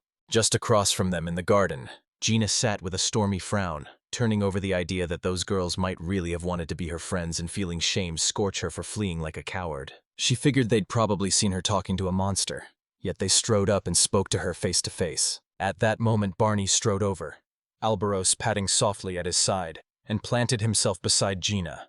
The gesture left her stunned. She had no idea she wasn't alone. Others wielded the same uncanny power she did. She whirled to Barney and snapped, "Do you have that same rare gift? Can you talk to creatures too?" He smirked and shot back that he was merely wielding a magical tool to decipher their words. He practically threw the question at her. Could she really speak with monsters? She nodded, voice catching as she admitted the power felt downright strange, then confessed she'd always been branded the weird kid for talking to animals. Barney flashed a grin and declared it a truly fantastic gift meant for her. Relief washed over her when his calm words landed, and she confessed she came from a remote countryside with no other kids her age, so she kept herself company by talking to the animals. Gina confessed she desperately wanted friends at the academy, and when someone tried to talk to her recently, panic swallowed her voice and she instinctively ran away. Barney, calm as a still lake, pointed out she'd spoken to him without a flicker of fear of the Albaros, and Furtish, voice raw with conviction, swore he believed she was genuinely a kind person. Gina's jaw dropped at his reassuring words. She blurted, he looked oddly familiar, but before another word could leave her mouth, Lucille burst onto the scene, scooped her baby brother into a gentle embrace, and murmured a soft, loving greeting. The moment Jean appears, the loose soul snaps awake in a sharp, startled jolt. Dread slammed into Barney. Could she be talking about his sister? Lucille pulled Albaros into a tight, affectionate hug and teased him with a sly remark. They stormed into Rodinho Valley right in the middle of the incident. She zeroed in on Gina and blurted, "Do you know my brother?" Gina shrugged and snapped. It was just a coincidence. Snatching the perfect opening, Barney blurted an invite for Gina to join them for lunch. Albaros caught the moment and gave her a soft nudge, sliding her right into their tight little circle. As Barney rifled through his deceptively tiny bag for lunch, Lucille scoffed he'd brought nothing. Then their skepticism flipped to jaw-dropping surprise when he whipped out a massive basket. Lucille yanked a cascade of treats and mouth-watering dishes from the tiny bag. Realization hit that it was just another of his inventions, and she flashed a grin, lavishing praise on her trusty magical tool engineer. Lucille's heart leapt at the sight of a real home-cooked meal after being gone so long, and Barney leaned in, tenderness in his voice, saying Dorothy had insisted she eat her fill and take good care of herself. While they chatted, Lucille's heart slammed in her chest as she learned Professor Evans had personally entrusted Gina to oversee and care for the monsters kept captive inside the academy. Gina insisted the professor was convinced her one-of-a-kind talking power would be the perfect weapon to deal with them. Barney gaped that the prestigious Royal Academy actually kept such monsters caged, then snapped, "Are you sure those creatures won't suddenly go on a rampage?" Gina barked that the monsters were bound tight by special magic and were mostly given calming, disease-preventing medicines. Lucille snapped. They weren't just raising monsters. Multiple vital research projects were underway across the academy, and right in that garden they cultivated anesthetic herbs, grown expressly for crucial pharmacological research. Across the academy, Regil basked in the splendid lodgings he'd just been handed, a triumphant grin spreading across his face. She owned up. From now on, she'd be clinging to Scott's inventions like a lifeline. Pride blazing, she declared Lucille's academic achievements nothing short of remarkable and demanded they be recognized. She told him Lucille dominated her academics, consistently acing every test, and had just shattered the record for consecutive mock battle wins, walking away with a generous reward. Regil thundered that it was the direct result of her unwavering hard work, not something she earned by resting on her talent as a great mage. Scott Bean's chest ignited with roaring pride the instant word of his daughter's stunning accomplishments reached him. Regil reassured him with iron certainty. Lucille was in the academy's most trusted, most capable hands. As Scott stormed out of the room, the same shady figure materialized inches away, a sly smirk curling his lips as his fingers danced to trace a glowing magic circle that sealed off the headmaster's office, and he purred, "Have I kept Scott waiting long?" Scott stood stone-cold, voice a razor, and barked at the shadowed figure to reveal his true identity. He clamped his jaw shut, refusing to reveal it and insisting he wouldn't trouble the headmaster by showing up. He tossed out Scott's and Barney's names like a casual greeting, and Scott snapped, "How do you know our names?" The magic circle flared as the figure spat that Scott's son had just sabotaged his plan, and a towering, ominous crystal erupted, pouring a feral energy into the once captive creatures. Right then, the Academy's monsters ripped free from their restraints, smashed through their chambers and lunged at every student nearby, yanking Barney and the others wide awake. At first, they couldn't fathom why the students were bolting, sprinting like their lives depended on every frantic step. Lucille's mind snapped into focus. They were fleeing the monster breeding facility, and Gina stood frozen.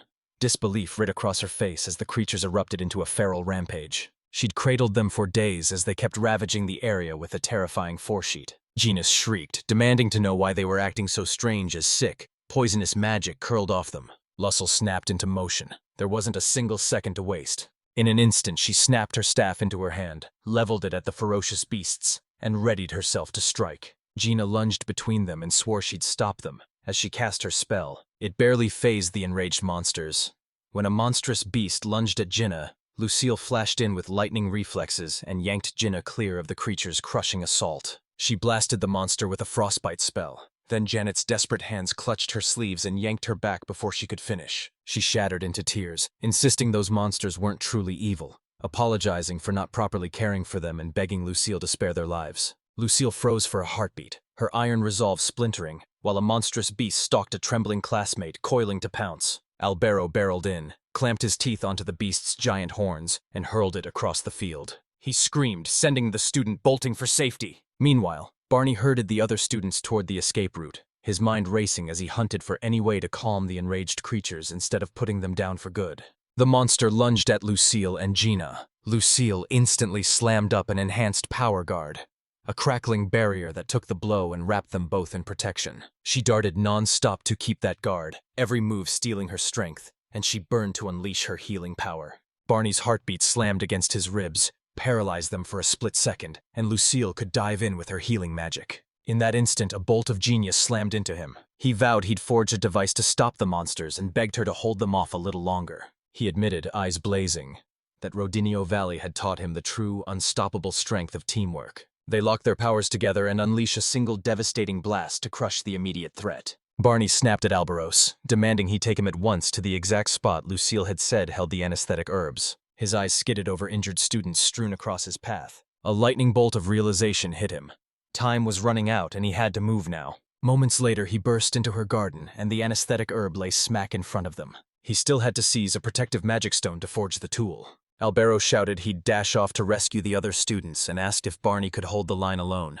Barney shot back a confident yes, vowing he'd finish up fast and sprint over to join them. Meanwhile, right on cue, Albera burst onto the chaotic scene and snatched the terrified students away from the monster's relentless onslaught. The divine beast launched itself at the maddened creatures, sinking its razor-sharp fangs into their thick hides. Another monstrous beast lunged like a battering ram and slammed into Alberos with its powerful horns. Something ripped into its side, blood spouting from the wound.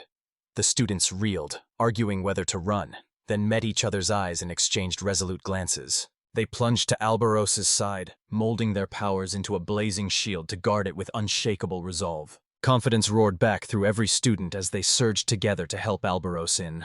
They dove into the chaos, cutting down rampaging monsters to save their prestigious academy. Albera froze as their sudden, fierce determination slammed into her. Scott squared off against that shady individual, and upon hearing the escalating commotion outside, he tensed like a coiled spring.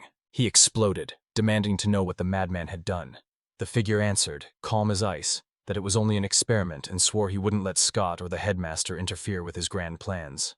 Without wasting another second, he conjured a crackling magic circle and unleashed a shadowy binding that snared Scott, freezing him solid and pinning him in place. He snapped that Scott was a close-quarters brawler, and his magic was painfully ill-suited for that fight. He flashed a sly, predatory grin and taunted that even a once-famous adventurer had crumpled so easily to his magic, saving him a mountain of time and effort. His smug grin crumbled as Scott ripped through his magic without breaking a sweat. In a heartbeat, Scott burst from behind, pressing his short explorer's dagger to the man's throat and snarling that, though it was only for self-defense, it could easily slice his head clean off. He roared for his true purpose, demanding to know what torments he'd rained down on those innocent students, while the other man stood mute, reeling that Scott had shrugged off his magic with nothing but raw brute strength. With a flick of his hand, he instantly ripped free from Scott's grip and unleashed an attack spell aimed straight at him. Scott's jaw dropped. The man had blasted an attack spell at himself and still stood unscathed.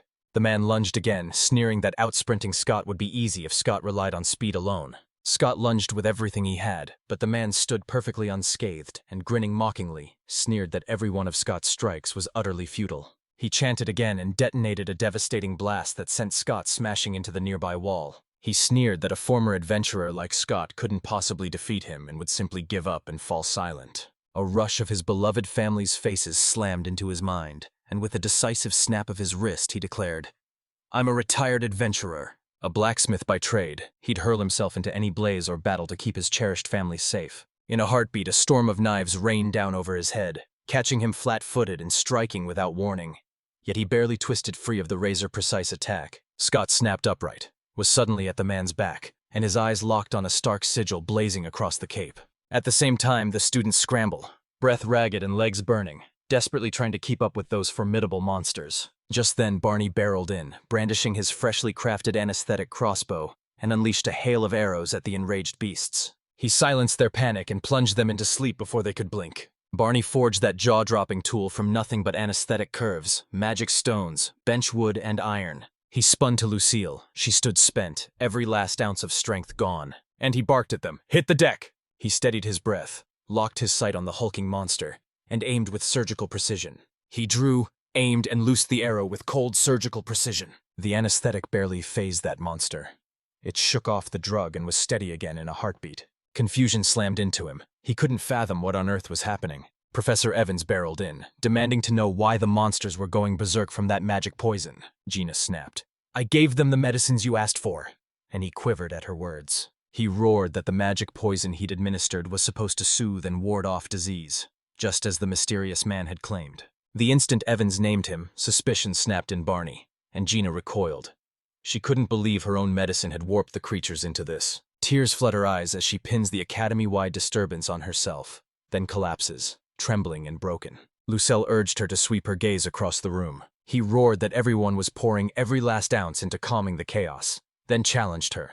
Was she really going to give up that easily? She snapped at Gina. Steel yourself and fight by my side. Help me save those students clinging to life. She spun to Barney and barked for another strike so she could seize the opening and unleash a crucial healing spell, while Gina shook off her daze and steeled herself. She steeled herself to rescue every student tied to her and sprint to Lucille's side as chaos ripped everything apart. She clamped her hand onto the staff beside Lucille and ignited her spell. Jan hurled himself into one final desperate gambit to reach the tormented monsters. Lucille barked to Barney. Knock them out again the moment she gives the precise signal. Gina plunged into the beast's chaotic mind, clawing through the madness to quiet its raging fury. She swore she'd never let it suffer again. She poured out pleading after pleading, but the magic poison swallowed her voice, keeping it from ever touching its consciousness. Lucille's breath steadied after her brother's lightning-quick rescue, but the air stayed razor-sharp. She couldn't lower her guard for a single second. Her healing magic only hit full strength up close, so she plunged headlong into the path of the rampaging beast. Lucille had never before dared to hold a power guard and channel a twin healing spell at once. Doubt clawed at her.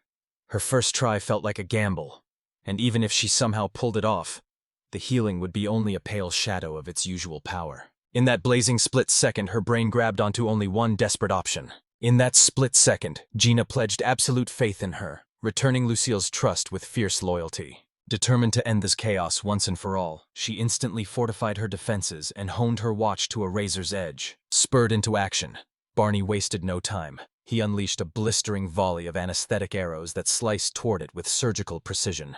Lucille wrenched her focus into a razor-sharp point and activated her healing power, which slammed the anesthetic arrow's sedative effects into overdrive. At that exact moment, Gina unleashed her unique powers and reached out to the tormented creature again, pleading for forgiveness for the unimaginable pain she'd caused and swearing she never meant to bring it so much trouble. She confessed she had no friends back then, living in isolation, and oddly that very solitude shielded her from school's harshness. As the beast's senses crept back to life, Gina swore she'd help them all again once the chaos ended. She swore, voice trembling, that each of them was absolutely priceless to her. Lucille swore she'd had her back when it counted, and Gina's face exploded into a grateful smile. They lock their magics into a blazing surge and swear to save them all. Ferocious a moment ago, the beasts melted into gentle stillness in an instant. Its powerful body goes limp and crumples to the ground, finally going out cold. Gina sprang forward and wrapped it in a tight, comforting embrace. Barney slid up to Lucille and they slapped a victorious high-five. Still locked in a savage duel with the mysterious man, Scott twisted aside as the stranger launched another surprise attack and narrowly evaded the blow. He unleashed a relentless storm with his swift dagger, but the man stood astonishingly unscathed. He ripped his hood off on the spot and sneered that Scott was stubborn as hell, just as infuriating. He let out a heavy, ragged sigh and owned up that he hadn't planned to go all out against him. But circumstances had shoved them into this fight. He snapped his fingers and a dark, unsettling magic circle ripped into being. A massive surge of ominous energy erupted, coalescing into a towering, monstrous shadow that loomed behind the man. Scott scoffed at the remark, snarling that anything less than this challenge wouldn't even be worth his time. Out of nowhere, the wall right behind the mysterious man tore open with a thunderous crack, fragments blasting outward. A powerful hand ripped out from the fractured opening, snapping an enhanced restraint, a crackling power chain, around the man and the towering shadow behind him, and a frustrated frown twisted his face as he strained against it. The man sneered. "This is exactly why I wanted the Academy's revered headmaster locked away," Regal declared, voice like iron. "That man has a talent for wrecking other people's institutions." Gasps exploded as the man's body disintegrated and vanished into thin air, a sinister grin carving his face while he crowed that he'd gathered enough results. Before Scott could react, the man vanished into thin air, sneering a mocking farewell as he slipped away. The scene snapped to the Academy grounds, the chaos finally contained. Professor Evans, shoulders slumped with guilt, apologized to them, convinced it was all his fault, and Gina shot back that maybe the drugs they'd been administered were the real cause. Flooded with repeated doses, the creatures snapped into a savage frenzy. Heaven says that was probably the main cause, but it's still unclear if anything else helped spark the rampage. Lucille snapped. Where did you get those medications? He admitted a hooded man had slipped in a while back to test a tranquilizer brewed from magic poison on the monsters the Academy bred. He personally ran the monsters, so he flat out refused to let any unknown substance be given to them until he'd put it through a full, ruthless evaluation. The man slammed an official state approval into his hands, its seal and wording claiming the drug calmed patients and even prevented disease. He lunged for the letter and thrust it into the light, the king's signature blazing for everyone to see. It detonated in a thunderous blast, erupting into a roaring inferno that froze everyone in stunned disbelief. Lucille snapped that it looked like the man had conjured magic to make every scrap of evidence vanish. And when Barney pressed for more about him, Evans shot back that he'd never revealed his identity or affiliation, and that a state approval document wasn't something any ordinary person could get, which could only mean he was a high-ranking government official, or tied to those powerful institutions. The crucial proof lay in ash, leaving no definite evidence. Then Scott burst in with Regile. In a flash, he scooped up the man's discarded cloth and took it with him. Seeing him injured, Lucille darted to her father's side, panic burning in her eyes as she demanded to know how badly he was hurt. He shot back that a shadowy stranger had stormed the headmaster's office, and was almost certainly the very same man who'd sold those medications to Evans. He blurted that he'd glimpsed a distinct sigil on the man's discarded cloth, and when Barney pressed him about it, Scott jabbed at the crest and declared it the emblem of the Kingdom Magic Defense Corps. Regil roared that the Academy had suffered catastrophic, undeniable damage, even if Evans truly meant no harm. Her voice cut like steel. She flat out refused to condone his unilateral actions and vowed to take the serious matter to others to decide the best course for his involvement.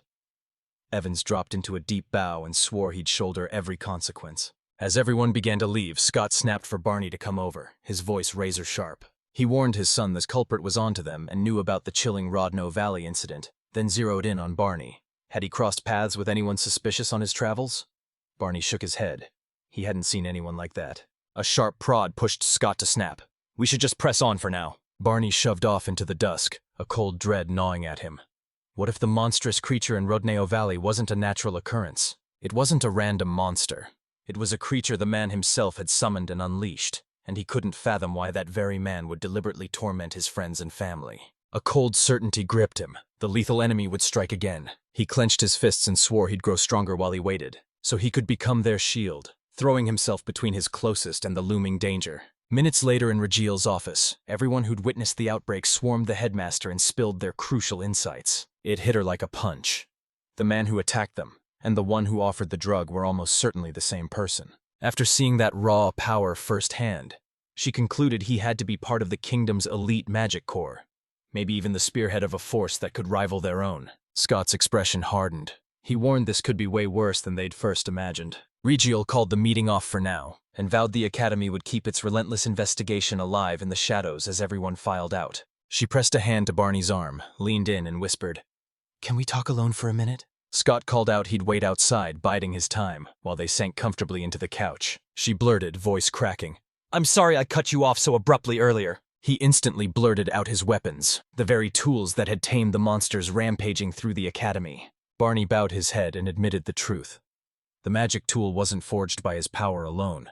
He'd borrowed crucial materials from the Academy to build it. Regil leaned in, smile polite but electric, and asked if he'd be willing to reveal that one-of-a-kind magic tool. He pulled it from his tiny pouch and she locked onto the weapon, studying every nick and edge with razor focus. With a fierce grin, she hailed his bravery and insisted he'd truly inherited incredible talent. Turns out, being a magical tool engineer was practically a myth in that country. Only a highly trained magician could conjure a weapon like that. Only a handful ever clawed their way into that pinnacle of craft, and the names and deeds of those few were swallowed by silence. Barney hadn't felt its weight until the headmaster herself spoke.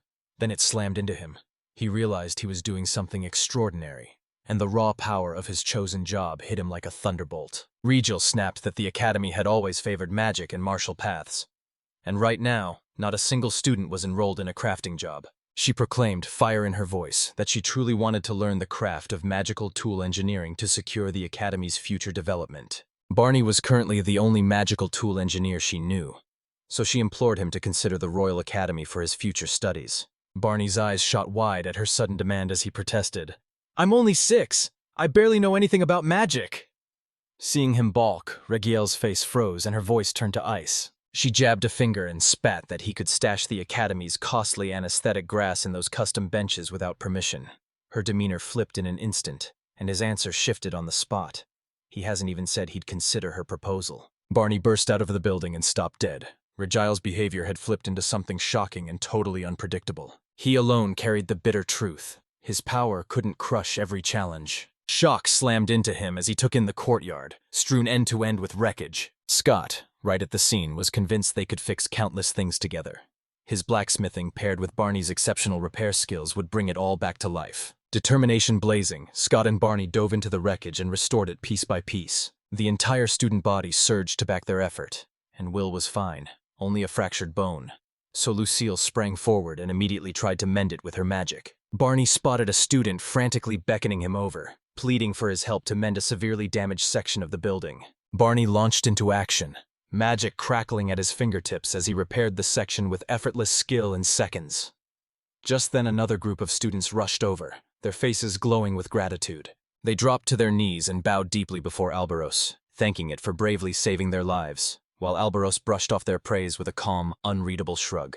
He declared with quiet dignity that nothing mattered more than coming to one another's aid when the chips were down. One of the students blurted that witnessing the divine beast throw itself into helping them so relentlessly finally made them understand. You don't judge friend or foe by their face. You judge them by the fire in their heart and the choices they make. They vowed with iron resolve they'd become stronger, sharpening themselves into saviors like Albaros, who'd rush to save others without a single second's hesitation. And Barney swelled with pride that it was finally getting the recognition it deserved. At another corner of the Academy grounds, Lucille glided behind Gina, who was diligently sweeping around the Academy. Gina asked if she'd finished handling the gatekeeper, and Lucille fired back an instant yes, stepping up to pitch in with the cleanup still underway. Lucille demanded the fate of the monsters Jin had nursed, and Jin revealed, grinning, that Regile had let Lucille keep caring for them. He warned them to cinch their restraints tight for now and keep them locked until the chaos was fully under control. Lucille admitted the road back to normal would be long, her voice trembling as she poured out her wish to care for those creatures with Gina and become true friends with them. Just then, Lucille's friends burst onto the scene.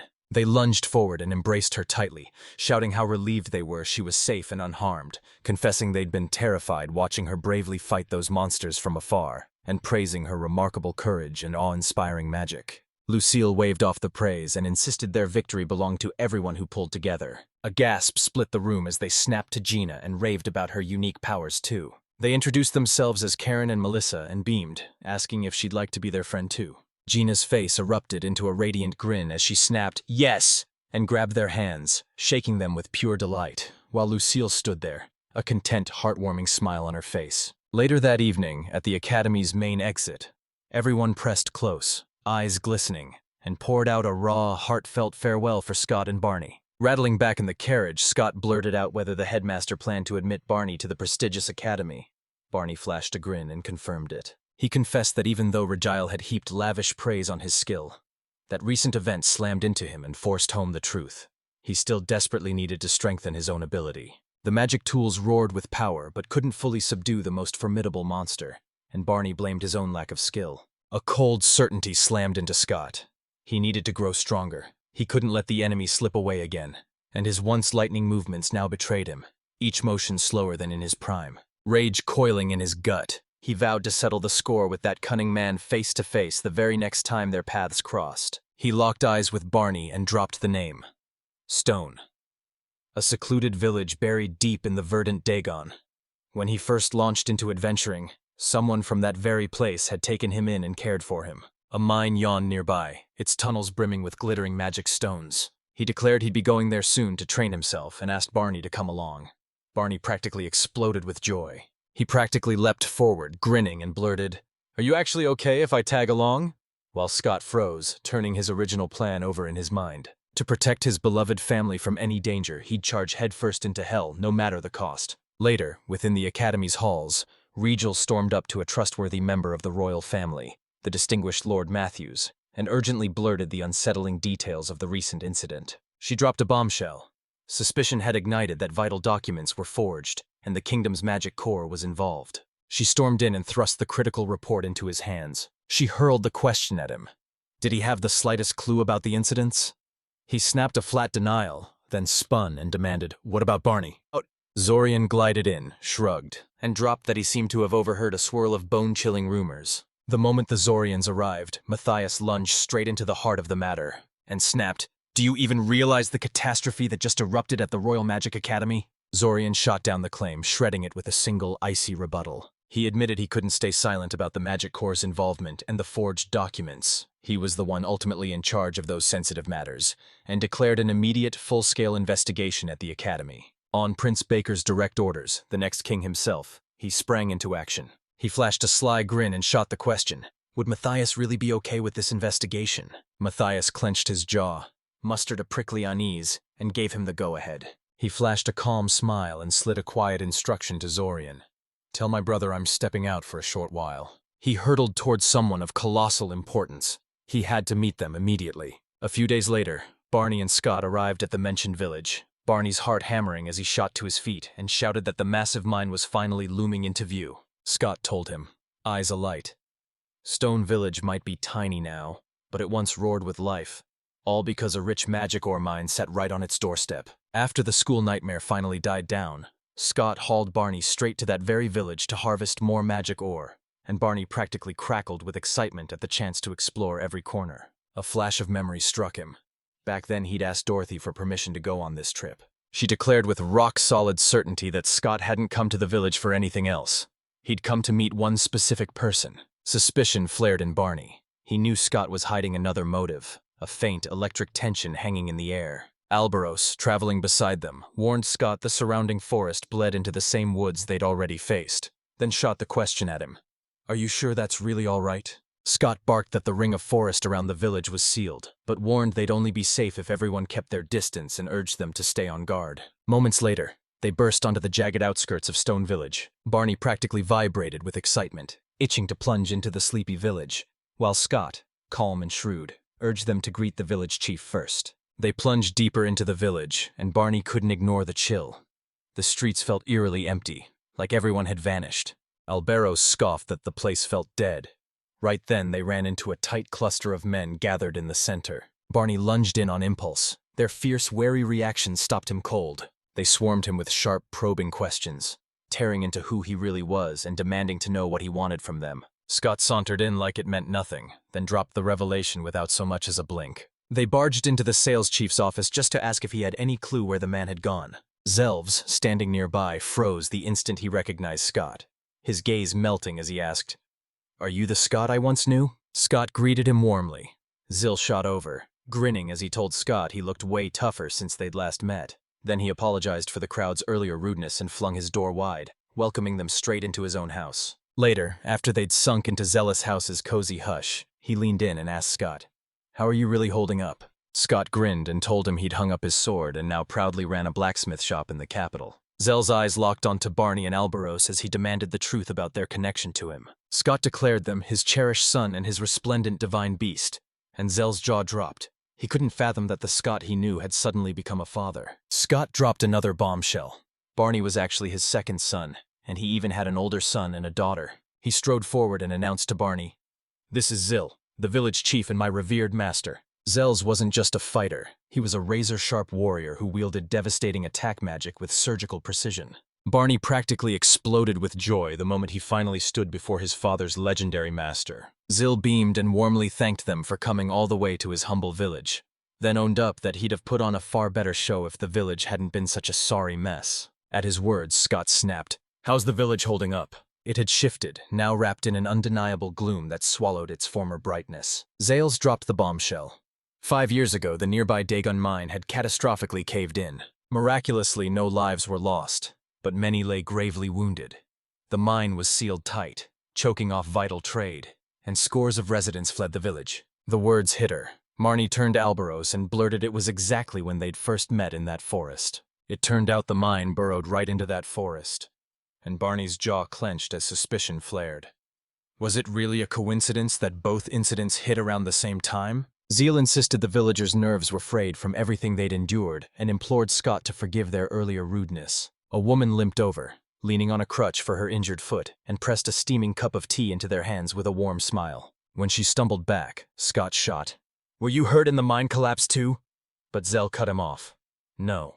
He'd only just found her collapsed by the forest, so he'd kindly taken her into his house since she had nowhere else to go. He pleaded, voice cracking, that if they rebuilt the village and equipped themselves properly, they could finally invite the desperately needed doctor to the village. Barney and Scott flashed each other a razor-quick, knowing look. Just before Barney, he sprang to his feet, crackling with energy, and declared he'd single-handedly fix the entire village. He said nothing and bolted from the house. Determination surged through them. They were bent on mending every scar and rebuilding every shattered piece. He tackled every broken thing in the village, mending them one by one. And when the children, innocent and wide-eyed, asked for the playground, he went out of his way and joyfully rebuilt the swings and slides. Upon seeing the breathtaking demonstration of Barney's abilities, jaws dropped and the room crackled with stunned energy. Zeld beamed as he patched, soldered, and tuned broken things back to life with shocking ease. The village, starving for skilled hands, finally exhaled in a wave of relief. He spun to Scott, praised his razor-sharp eye for talent, then cut straight to the point. He snapped, every nerve coiled, that he knew Scott hadn't come just to trade polite hellos. Scott ripped off the last scrap of pretense and straight up asked Sills to train him again, formally addressing him as master. Zeal's question slammed into him, the reason he abruptly plunged back into training. Scott grinned and declared he'd never regretted quitting adventuring, not even once. There were feats only a master blacksmith like him could forge. His current strength betrayed him. He couldn't fully protect his beloved family. Reality slammed into him. He had to become stronger than he'd ever been in his adventuring days. And fast. His kids had turned into iron-willed, unbreakable young adults. They bolt toward their dreams, courage blazing like wildfire. Duty burned in him. As their father, he'd throw himself between them and every looming threat. He dropped into a razor-deep formal bow before Zeal's, voice raw as he begged him to train him once more. Zeal planted a firm hand on Scott's shoulder and, pride warm in his voice, murmured, "You've turned into quite the father while I wasn't watching." He swore he'd repay the boundless kindness his beautiful son had lavished on him. Zil jabbed his stick straight at him and declared he'd train him on one condition. Scott already knew Zil's training wasn't a walk in the park. It was relentless and demanded absolute dedication. Zels erupted into a booming chuckle and vowed that if Scott really went for it, he'd whip him into peak shape before he knew it. Meanwhile, a thoughtful smile played across his face as he strode to the injured woman, who looked up and asked why he'd arrived so suddenly. He zeroed in on her bruises with a soft, worried whisper. She revealed they'd come from the mine's collapse. She was finally pulling herself back to life, buoyed by the villagers' relentless kindness. Suddenly, Barney plunged his hand into his small bag and snatched the leftover magical ore he'd saved from when he'd crafted the staff. He vowed, voice thick with sincerity, to craft a specialized tool that would directly aid her recovery. He beckoned to a nearby chair and urged her to sit. Locked into laser focus, he snapped every essential supply into place. He summoned his magic and painstakingly forged a custom tool, honed to meet her every need. He fused the materials and forged a rigid shell, an improvised device that worked exactly like a traditional cast. They swore the moment she slipped it on, her healing power would double. It lacked the instant punch of direct healing magic, but Barney declared it would catapult her recovery dramatically. She thanked him, voice trembling, for his invaluable help. Barney insisted on fitting the device to her leg himself, his steady hands gently unwinding the brittle old bandages. A mysterious tattoo curled along her leg, but he barely noticed, fixated on applying the tool.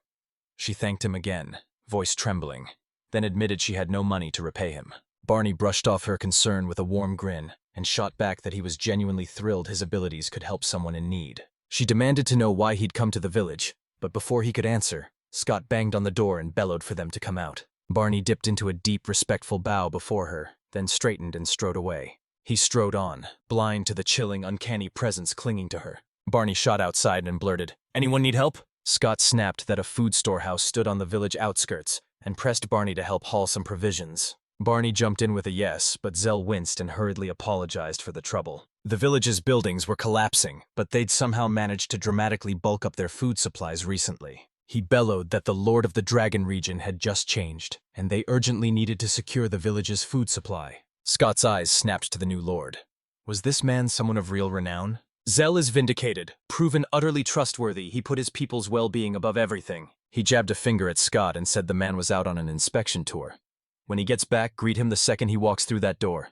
And just then, they all heard a thunderous clamor ripping through the quiet village. They barreled toward the source and found a soldier, badly wounded and drenched in blood. The soldier collapsed at their feet. They lunged forward without a second thought to help the injured man. His wounds screamed and his legs trembled from how far he'd pushed himself. He knew the rest of his party couldn't be far. A second thought snapped Zill into action.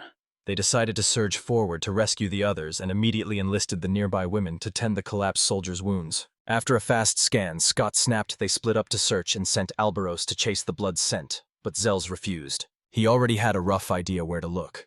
With Zell firmly at the helm, they tore straight toward the suspected scene. He bellowed, "That's Lord Ryosu's retinue!" A grim sign their inspection had gone horribly wrong. Moments later, they stumbled upon an overturned carriage, smashed and sprawled across the road before them. Zell's pulse thundered. It was the Lord's carriage, and they'd been attacked. Albaro's razor-sharp senses screamed a warning, yanking everyone into high alert by reflex. The scent of human blood slammed into them, growing sharper the instant they stepped into the chaotic scene. They burst into a scene of exhausted soldiers locked in a desperate fight with a colossal feral boar.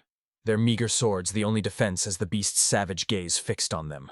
The beast lunged like a thunderbolt, a lightning-fast blur crashing straight at them. Without hesitation, Scott hurled himself at the monster, plunging his trusted dagger straight into its side. He unleashed a savage, pinpoint strike into its vital spot, paralyzing it for a few crucial seconds. Their jaws dropped at his raw power and blazing courage. And Zeal, eyes wide, cried that the blow had struck the vital spot with dead-on precision. Shock tore through them as the boar snapped back to life, proving it was no ordinary monster. The monstrous creature snapped to its feet and unleashed a thunderous growl that rolled through the dense forest. Without warning, an arrow whistled in and drove straight through its thick skull. Barney exploded into view as the Deadeye, every fiber screaming as he begged his extraordinary souped-up crossbow to finally work this time. They gaped as the boar stumbled and hit the dirt, collapsing at last. And Barney once again stood victorious, his masterful skills and astonishing abilities on full display. Without warning, Lord Matthew swept in with his aide Ranber at his side and instantly hailed Barney's stunning show of power and razor-sharp precision. The moment Zill laid eyes on Matthews, relief crashed over him. Matthews had made it out alive. Matthews exploded.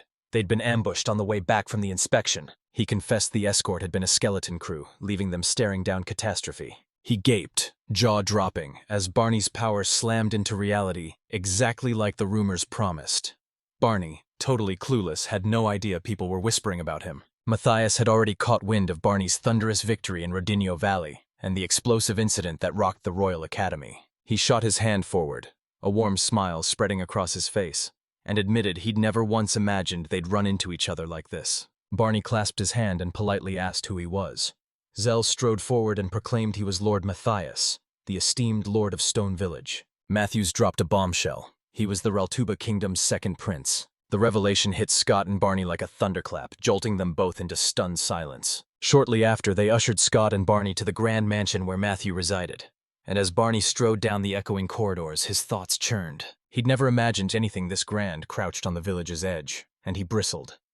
This secluded hideaway was far too unreliable for a prince of his rank to stay. Matthews lunged forward, grabbed them both, voice cracking with relief, and thanked them again for pulling him out of that near disaster. Scott sprang forward, roaring that the prince only had to ask and he'd take care of the soldiers. Matthias shot him another grateful nod, and announced he'd already entrusted that exact matter to Zeals. Seeing him respond with disarming humility, Barney realized he'd always expected a towering, imposing prince and was genuinely surprised to find him so kind. Scott snapped, "Why did you bring them into my mansion?" Matthias stepped forward, voice raw with resolve, and begged them for their wholehearted cooperation. He leaned in and laid out the truth, a handful of weighty reasons behind why he served as the Lord of Stone Village. Shadows kept slipping into and out of the forest at the village's edge, a patch under the kingdom's magic unit's strict watch, and he ran a relentless stakeout as part of his personal investigation. He snarled that it was virtually impossible for ordinary civilians to breach the magic unit's restricted zone, proof the trespasser reports were real. The initial investigation into the forest where the magic poison first materialized dragged through 5 brutal years and still lay unsolved.